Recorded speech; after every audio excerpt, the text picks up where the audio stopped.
Assalomu alaykum aziz yurtdoshlar. Urgan shahrida merkezde 8 qavatli toza qurilgan domimizda 3-qavatında 120 kvadratlik 3 xona satuv akuliyatı birgalikda ko'rib o'tamiz. Bu yon tarafimiz Obuz taraf bo'ladi, bu yon tarafimiz Nadmiz, Bek Dukan, Mir Kafe, Xorazm Palas, Dekan Bozor. Saychan bilan danışaramiz yetdik. Yo'l ustida. Yurtdoshlar ham 3-qavatga keldik. Ochib o'tganimiz 8 qavatli toza qurilgan domimizning 3-qavatında. Lifti ishlab turibdi. Podizlerimiz gördüğünüzde ayak değil, muramata. 3 xonadondan tushgan ekan. Liftimiz ishlab turibdi. 120 kvadrat. Bismillah deb video obzorimizni boshlaymiz. Giraverish prixojimiz keng tushgan.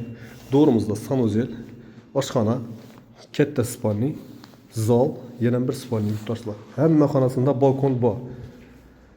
Devorlarimiz oppoq shpakulyovkadan chiqib turibdi. Bu yerimiz oshxona bo'ladi. İşini variantda tushgan. Gaz shotchiklarimiz o'rnatilgan. Bu yon tarafimizda ochiq balkon, uzinasına yetgan şimdi. Orqana ham kelib chiqsa bo'ladi balkondan.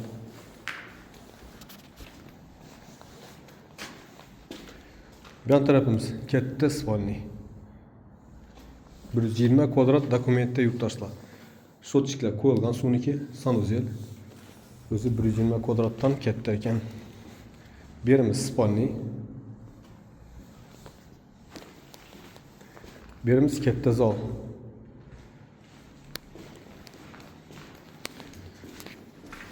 Bir tarafımızdan açık balkonda ega yurtdoshlar yo'lning ustida. Lokatsiyamizni yana bir tushuntirib o'taman.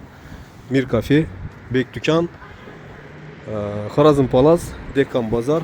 Bu yon tarafimiz Obuzdrav, bu yon tarafimiz Nadmiz. Yurtdoshlar bahosini keladigan bo'lsak 6 milyon 800 dan ekrandagi nomerlarga chiqaverasizlar. Sog'lom bo'linglar, ishlaringiz omadli.